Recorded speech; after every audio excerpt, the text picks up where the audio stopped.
berada di rumah Ibu Siban yang lumayan cukup luar biasa untuk mencari waktu ketemu dengan beliaunya ya, karena beliau memang cukup sibuk juga. Kita akan berbincang-bincang dengan Ibu Siban karena saya juga sudah mendengar dari banyak ibu-ibu, banyak perempuan-perempuan di Kaledonia Baru ini yang khususnya yang berorganisasi, nama Ibu Siban itu selalu ada. Artinya ibu ini adalah memang ibu yang bergerak di segala kegiatan organisasi wanita khususnya di Kaledonia Baru dan banyak kiprahnya. Lebih baik kita langsung tanyakan kepada beliaunya aja yang pasti semuanya juga sependapat dengan saya di usianya yang sekarang ini masih kelihatan ramping dan seger dan luar biasa. Apa kabar Ibu? Ya. Terima kasih. Ya. Saya sehat-sehat. Syukur. Ya, dengan usia sudah angka 8 lebih. Oh, 8 Ibu ya? Nggak ketahuan kan? Ya enggak, jangan ketahuan. Tapi Ibu kayaknya lebih. sibuk ya. Oh, oke. Ibu kayaknya punya kesibukan untuk menjaga stamina Ibu supaya bisa tetap seperti ini. Iya, suatu yang kebiasaan dari waktu masih aktif bekerja, rajin olahraga, jalan. Gitu ya? Iya. Setiap hari Ibu lakukan itu ya? Sedapat mungkin. Untuk menjaga supaya tetap bugar. Iya, untuk Ibu, mengimbangi apa itu namanya pikiran-pikiran supaya tidak stres. Iya, baiklah. Ibu, saya ada mendengar bahwa Ibu banyak berkecimpung di dalam organisasi-organisasi kemasyarakatan, organisasi sosial di Numea. Itu di beberapa organisasi itu saya mendengar nama Ibu. Artinya saya berpikir, aduh Ibu Siban ini luar biasa. Mungkin Ibu bisa ceritakan tentang itu dari sejak awal Ibu memulai. Oke, ini konteksnya ya, kita ke belakang ke tahun 70-an. Untuk diketahui terlebih dahulu bahwa saya sebetulnya lahir di Kaledonia Baru ya. Jadi saya bukan orang asing di sini, melainkan saya orang Kaledonia Baru yang karena nasib terbawa dengan orang tua sempat tinggal di Indonesia dari tahun 53 sampai tahun 68. Jadi tepatnya 15 tahun di Indonesia, 5 tahun di Jogja dan 10 tahun di Jakarta. Jadi waktu saya kembali ke Kaledonia Baru untuk mencari nasib yang lebih baik karena waktu itu Indonesia dalam masa pra-kudeta. Pra-kudeta, ya. Ya, jadi di sini konteks keadaan masyarakat Indonesia yang saya tinggalkan tahun 53 itu saya temui dengan mata dan pandangan baru. Artinya waktu saya meninggalkan Kaledonia Baru tahun 53, saya masih anak-anak 13 tahun umurnya. Waktu itu 13 tahun. Waktu itu 13 tahun. Jadi orang-orang Indonesia waktu itu yang saya ketahui adalah orang-orang Indonesia yang teman orang tua, pekerja keras. Banyak yang tidak ada pengangguran, mereka bekerja. Terus 15 tahun kemudian saya temukan mereka ya 15 tahun lebih tua tentunya, tapi masih dengan pandangan Indonesia yang lama, artinya pandangan Indonesia yang mereka kenal, yang mereka ketahui sewaktu mau ke Kaledonia Baru. Artinya kalau waktu mau ke Kaledonia Baru Indonesia masih terjajah.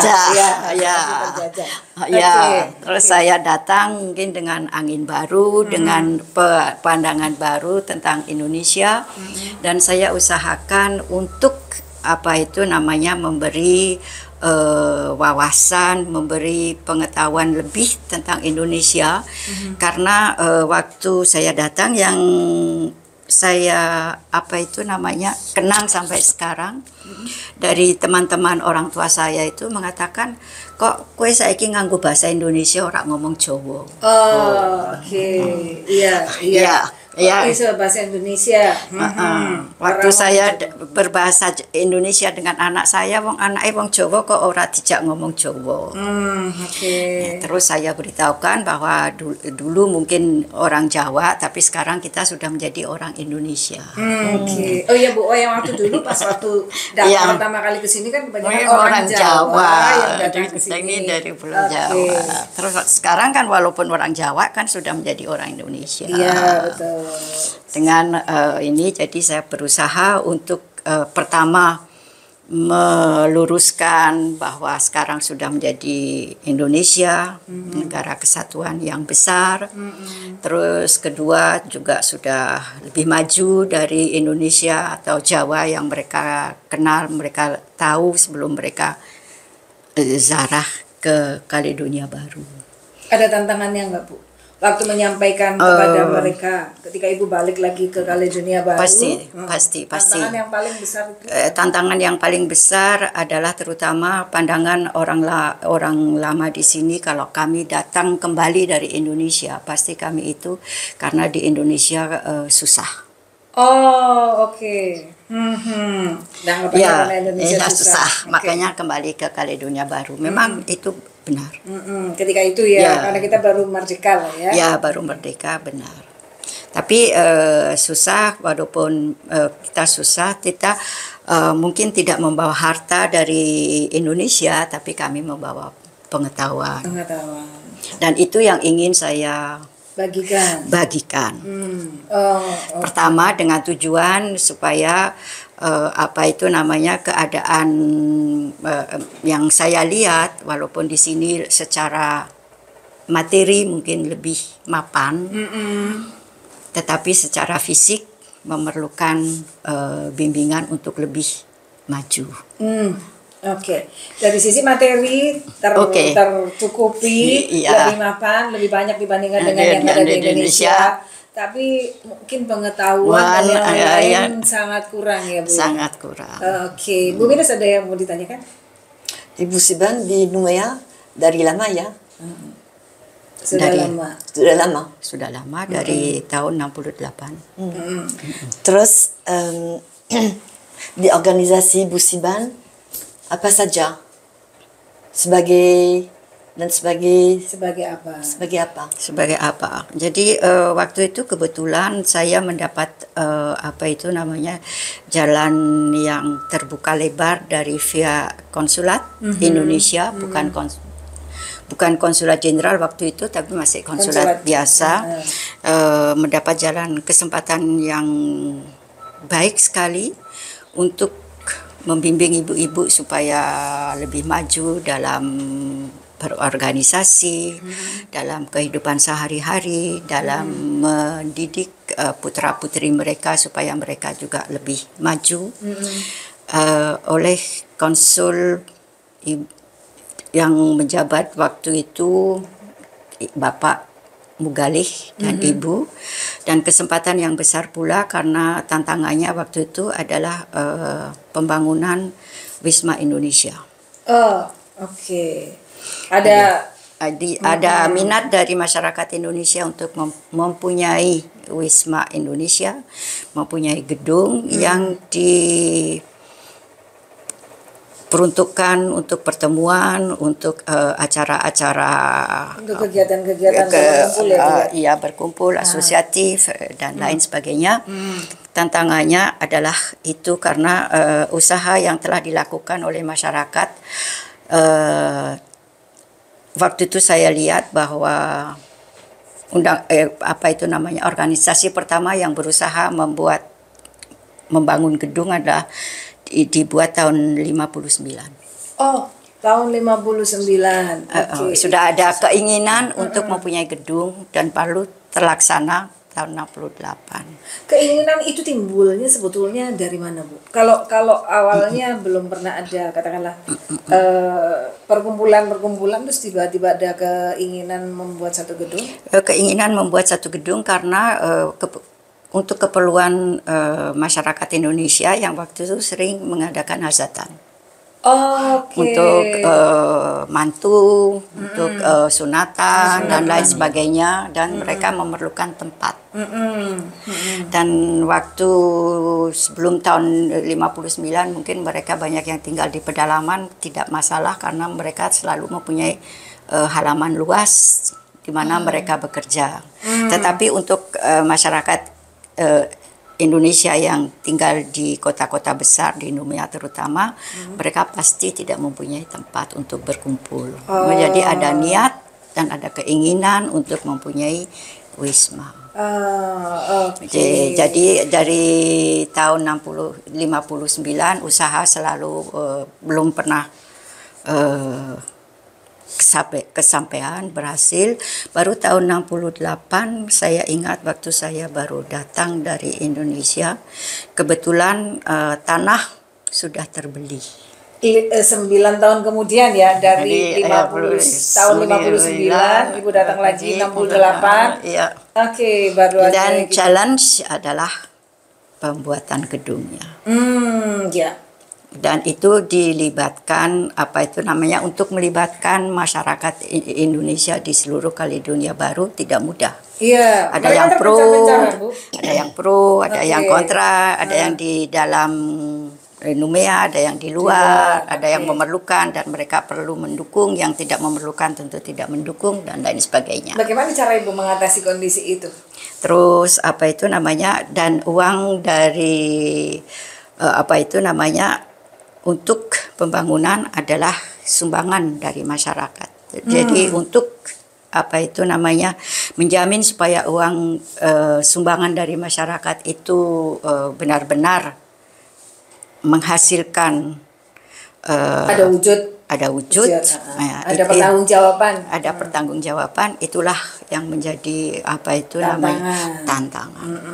Terus dari situlah mulai kegiatan-kegiatan, antara lain ya di samping sumbangan kita berusaha mencari secara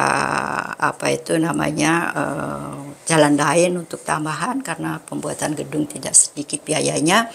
Dan dari konsulat Indonesia kita dari Dharma Wanita, waktu itu masih belum Dharma Wanita, waktu itu organisasi wanita Indonesia.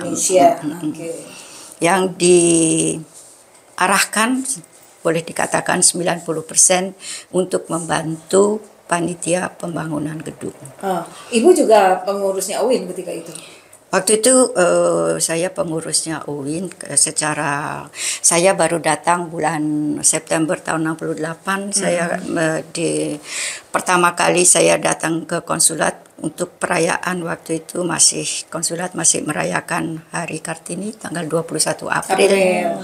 Tahun 69. Terus luar biasa. Terus tanggal 1 Mei saya diminta untuk menjadi ketua UIN. Di tahun yang sama. Tapi saya waktu itu masih muda dalam segala bidang. Muda umur, muda pengetahuan, muda pengalaman, muda ini. Tapi saya usahakan untuk bisa menjalankan misi daripada UIN. Iya. Jadi Ibu Siban ada di UIN, kemudian juga di dalam kepengurusan UIN itu Ibu juga membantu untuk bagaimana proses berdirinya gedung itu juga ada, berarti karena itu ada double jabatan. Iya, karena gedung itu dikelola oleh suatu organisasi yang namanya Yayasan Gedung Indonesia, YGNI. Dan Ibu pengurus juga di YGNI itu? Saya mendapatkan jabatan besar sebagai pertama sekretaris. Tapi saya juga dengar Ibu katanya juga ada Ibu bekerja di pemerintahan juga kalau nggak salah? Ya, itu mula-mula jalan saya untuk mendapatkan membantu usaha konsuler untuk memperkenalkan Indonesia baru. Oh, oke. Luar biasa Ibu ini. Terus saya kebetulan ya mungkin 15 tahun di Indonesia juga membawa apa itu namanya? Isi baru. Pengetahuan baru. Iya. Pengetahuan baru untuk itu ya. Jadi ini banyak sekali ya. Terus kebetulan saya juga bekerja di suatu apa itu namanya biro perjalanan. Yang mana usaha biro perjalanan adalah menjual tiket ke luar negeri sebanyak mungkin. Dan saya juga ingin supaya banyak orang Kaledonia, tidak hanya orang Indonesia tapi orang Kaledonia pada umumnya yang ke Indonesia juga. Bisnisnya masih tetap juga ada ya. Iya. Bagus. Luar biasa itu. Banyak ini. Organisasi iya, bekerja di pemerintahan iya, bisnis sendiri iya. Luar biasa. Semuanya ada. Jadi tapi ini apa itu namanya ke satu arah. Satu arahnya itu maksudnya untuk lebih memperkenalkan Indonesia, untuk mempromosikan Indonesia, ya untuk kan? ke bisnisnya karena semakin banyak menjual tiket. Semakin banyak tiket semakin itu. Semakin lain itu juga memberikan edukasi, ya semakin edukasi. Memberikan edukasi kepada masyarakat Indonesia yang ada di Numea untuk tahu bahwa Indonesia ini udah nggak seperti apa yang dibayangkan gitu. Bu, untuk organisasi ketika itu, tadi Ibu kan sampaikan juga ada banyak tantangan ya Bu ya. Ada banyak tantangan gitu. Pastinya mungkin Ibu ada rasa jenuhkah atau Ibu justru malah tantangan itu Ibu anggap bahwa ini harus aku selesaikan. Kalau Ibu bagaimana? Kayaknya suasananya lain ya waktu saya masih aktif di organisasi maupun di perkantoran itu ya bagaimana kita harus memang bisa sebagai pemimpin itu bisa ngomong gitu ya, harus ngomong karena yang saya sadari bahwa saya sendiri sebetulnya tidak mempunyai keahlian apapun.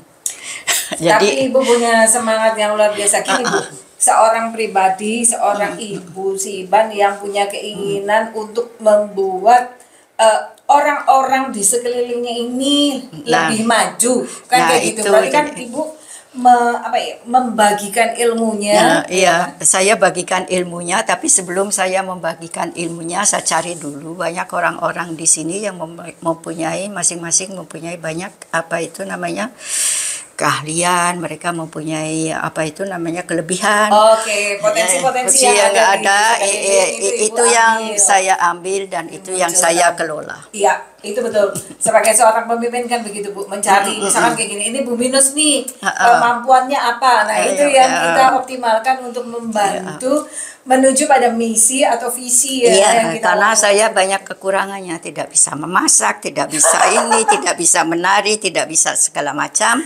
Kumpulkan mereka yang bisa kumpulkan mereka yang bisa terus dikoordinir kan gitu. Dikoordinir, diberi kesempatan, diberi pengetahuan supaya bagaimana supaya lebih bagus dan supaya lebih ini. Jadi mereka yang penting kita sebagai apa itu namanya pimpinan harus bisa memberi motivasi kepada setiap anggota. Sebagai pimpinan harus bisa memberi motivasi, punya ide, kemudian mengoptimalkan kemampuan apa yang ada di sekelilingnya. Kalau ide kita terima dari semua anggota, terus kita lihat masing-masing mana yang mereka mampu membuat sesuatu, kita usahakan supaya itu yang kita kemukakan. Betul. Apa sebetulnya kalau Ibu sudah pernah menjadi pemimpin, kemudian Ibu juga pada era itu Ibu bisa melakukan sesuatu yang besar. Untuk yang sekarang ini pastinya Ibu kepingin orang-orang Indonesia yang di Numea ataupun organisasi, kalau kita bicara masalah organisasi perempuan di Numea, apa yang Ibu gambarkan atau Ibu harapkan untuk saat sekarang ini Bu? Untuk saat sekarang saya kira apa itu namanya saya sudah kadaluarsa ya. Iya, benar. Tidak terlalu mengikuti, Tidak terlalu mengikuti, tetapi yang saya saya ketahui ibu-ibu yang sekarang juga cukup maju, cukup terutama dari masyarakat Indonesia, ibu-ibu di sini juga tidak terlalu ketinggalan, dalam arti beliau-beliau selalu mengikuti bukan kegiatan tetapi aktivitas Indonesia, ibu-ibu di Indonesia. Oke, terima kasih. Kita bersama dengan seorang Marijo Siban yang sangat luar biasa, yang dengan kemampuannya, yang dengan kemandiriannya sebagai seorang perempuan mampu mengoptimalisasikan sumber-sumber yang ada di sekelilingnya, baik itu kemampuan orang-orang yang ada di sekelilingnya untuk membuat perempuan-perempuan dan warga negara Indonesia yang ada di Kalung Dunia Baru ini menjadi lebih maju, menjadi lebih baik lagi, dan mengenal Indonesia dengan lebih baik, bukan seperti zaman ketika masa itu. Sebuah perjuangan yang luar biasa, sebuah perjuangan yang perlu kita acungi jempol, karena tidak banyak orang yang punya pemikiran seperti ini, punya harapan yang begitu besar untuk bangsa dan negaranya, terutama juga untuk wanita-wanita Indonesia. Terima kasih Ibu. Ada sesuatu yang kita mau berikan kepada Ibu, Bu. Maaf. Terima kasih Ibu. Ini sebuah penghargaan dari DWP saat ini atas perjuangan Ibu untuk perempuan-perempuan di Kaledonia Baru. Terima kasih Ibu, selamat. Saya yang sangat berterima kasih untuk perhatian yang diberikan. Ya, bukan sesuatu yang besar, tapi ini sebuah penghargaan yang bisa kami berikan. Waktu itu kita ingin Ibu datang ke sini. Ya, silakan Bu, disampaikan. Ibu Siban dari DWP. Terima kasih. Terima kasih. Kita sudah bersama-sama dengan Ibu Siban, bersama dengan saya, di sebelah saya adalah Ibu Minos, dan kita akan mengakhiri pertemuan kita. Kita akan ada perbincangan berikutnya dengan perempuan-perempuan yang luar biasa di Kaledonia Baru. Salam.